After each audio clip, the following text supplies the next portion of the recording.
বৃদ্ধ লোকটি একটি কুকুরের বাচ্চাকে একটি ছোট কুমিরের কবলে পড়তে দেখে এবং তাকে বাঁচাতে সাহসের সাথে জলে ঝাঁপিয়ে পড়ে। কুকুরটিকে তিনি বাড়িতে নিয়ে আসেন, যেখানে পুরো পরিবার তাকে একটি উষ্ণ এবং ভালোবাসার স্নান দিয়ে স্বাগত জানায়।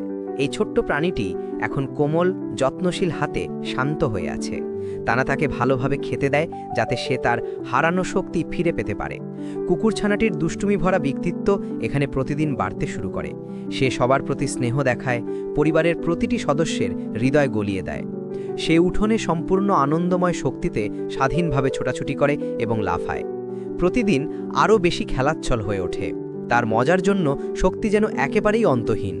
সে বাড়ির বিড়ালটির সাথে বন্ধুত্ব করে, তারা সারাক্ষণ কুস্তি লড়ে এবং খেলা করে। তাদের বন্ধন এখন অটুট, গভীর বিশ্বাস এবং অফুরন্ত ভালোবাসায় পূর্ণ। সে এখন একজন রক্ষক হয়ে ওঠে, পরিবারের মূল্যবান নবীনতম সদস্যটির দিকে নজর রাখে। তারা তাকে দক্ষতা এবং আরও মজার খেলার জন্য প্রশিক্ষণ ক্যাম্পে পাঠায়।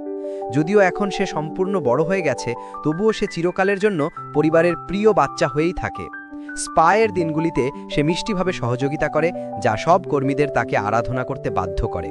সে তার স্বপ্নের সাথীকে খুঁজে পায়, সিনেমার প্রেমের গল্পের মতো নয়, তবে নিখুঁতভাবে বাস্তব। সে গর্ভবতী হয় এবং পরে অনেকগুলি আরাধ্য ছোট কুকুরের বাচ্চা প্রসব করে। 6টি নিখুঁত কুকুরছানা আসে, প্রত্যেকেই জীবনের এক একটি ক্ষুদ্র অলৌকিক ঘটনা। মা কুকুরছানাগুলির সাথে খেলা করে, তার হৃদয়ে আনন্দে ভরে ওঠে। গোটা কুকুরছানার পরিবার নিরাপদে, ভালোবাসায় এবং সম্পূর্ণ আদর পেয়ে হাঁটতে যায়।